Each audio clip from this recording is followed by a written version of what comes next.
Assalamualaikum warahmatullahi wabarakatuh.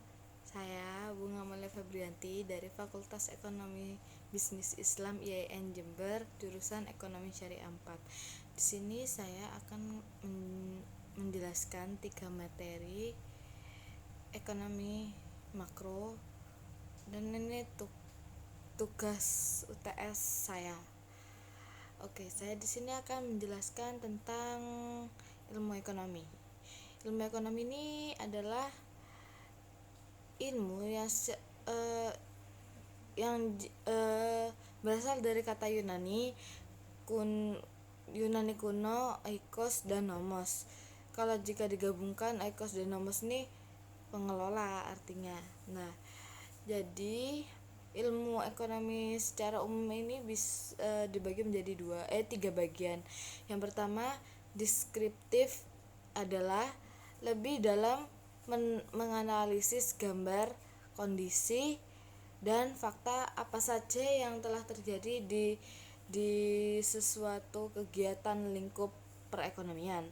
Yang kedua, teori. Teori ini lebih dalam menganalisis teori ini lebih cenderung ke hasil observasi yang mengangkat aksi yang timbul suatu hubungan dan kondisi ekonomi dalam kehidupan. Yang ketiga, terapan. Terapan ini menyesuaikan masalah dengan sesuatu yang lebih habis dikumpulkan kan disimpulkan, dan dari hasil ekonomi deskriptif dan teori.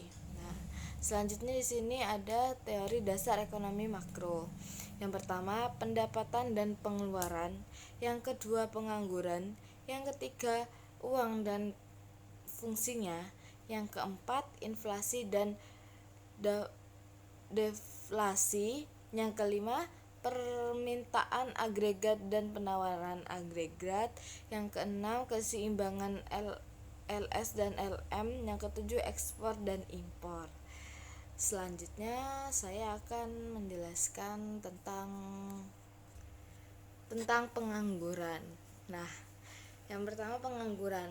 Pengangguran adalah orang yang sedang mencari pekerjaan dan belum mendapatkannya. Di sini ada macam-macam pengangguran. Yang pertama, macam-macam pengangguran terbuka adalah tidak punya penghasilan atau tidak punya uang, adalah padahal udah masuk pada kerja. Maksudnya itu kayak semisal kita sudah waktunya untuk bekerja nyari uang, tapi kita tuh tidak tidak punya penghasilan gitu loh, tidak punya uang padahal kita udah memasuki waktunya kerja gitu. Yang kedua, pengangguran tersembunyi.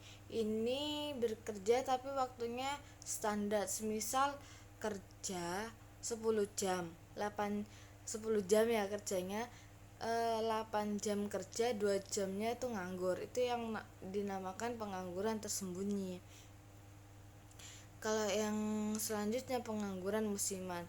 Itu kayak 2 bulan sekali itu kerja, kayak hari itu tertentu, kayak kita tuh kerjanya waktu panen doang, kayak panen padi gitu kan, gak setiap hari kan, butuh beberapa tahun atau beberapa bulan. Itu yang dinamakan pengangguran musiman. Selanjutnya, pengangguran setengah menganggur. Ini kerja tidak full sesuai standar. Nah, itu setengah pengangguran. Selanjutnya ada jenis-jenis pengangguran. Yang pertama, pengangguran friksional. Itu orang yang tidak bekerja karena karena keinginannya dia gitu. Salah.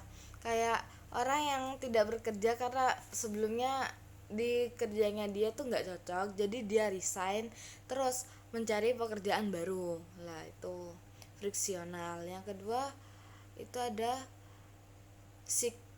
taktikal, yang ketiga struktural, yang keempat teknologi. Yang selanjutnya di sini ada dampak pengangguran. Yang pertama, kurangnya gizi. Yang kedua, upah yang rendah. Yang ketiga, terjadinya kemiskinan.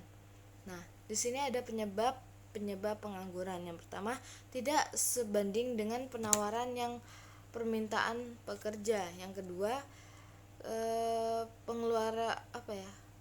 turunnya pengeluaran total dan output. Kemudian perubahan teknologi. Yang selanjutnya, waktu yang dibutuhkan untuk mencari pekerjaan.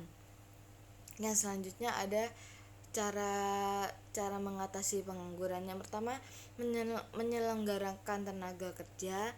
Yang kedua, informasi lowongan pekerjaan.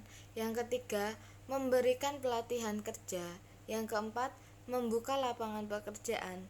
Yang kelima, meningkatkan jiwa kewirausahaan. Selanjutnya di sini ada yang terakhir, ada pengangguran dalam ekonomi Islam. Ini cuma ada dua. Yang pertama, pengangguran terpaksa, dan yang terakhir, pengangguran terpilih. Selanjutnya saya akan menjelaskan tentang kebijakan moneter dalam perspektif ekonomi Islam.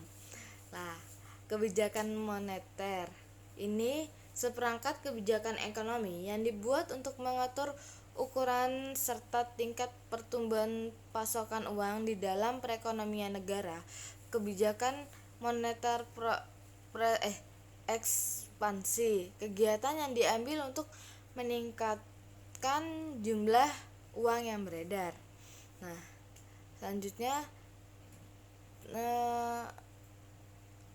tujuan kegiatan moneter ini yang pertama mengedarkan uang sebagai alat pertukaran. Yang kedua, menjaga kestabilan kerja. Yang ketiga, menjaga kestabilan ekonomi. Yang keempat, meningkatkan kesempatan kerja. Yang kelima, memperbaiki neraca perdagangan kerja masyarakat. Yang keenam, distribusi likuiditas yang optimal. Yang ketujuh, mempertahankan keseimbangan antara LS dan LM. Yang selanjutnya, pertumbuhan ekonomi, pemerataan pendapatan. Nah, selanjutnya di sini ada instrumen kebijakan moneter. Yang pertama, kebijakan operasi pasar terbuka. Yang kedua, kebijakan diskonto. Yang ketiga, kebiasaan cadangan kas. Yang selanjutnya, kebiasaan kredit ketat. Yang selanjutnya, dorongan moral. Yang terakhir, penyesuaian tingkat suku bunga. Sekian dari saya, kurang lebihnya mohon maaf. Wassalamualaikum warahmatullahi wabarakatuh.